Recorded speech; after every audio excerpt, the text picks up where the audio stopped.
split, divided into two or more. Even in geometry, if something is split, it is divided into two or more pieces. The more specific word, bisect, means to divide exactly in half. For example, if we bisect a line segment, then it is being divided exactly in half so that each of the two pieces of the line segment are now an identical length. If an angle is bisected, then it is being divided exactly in half so that the two new angles formed are the exact same measure.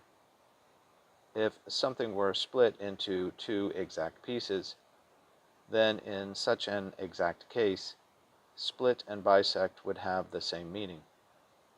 To bisect has a very precise meaning, to divide exactly in half. To split is simply to divide into two or more pieces. Related words, bisect.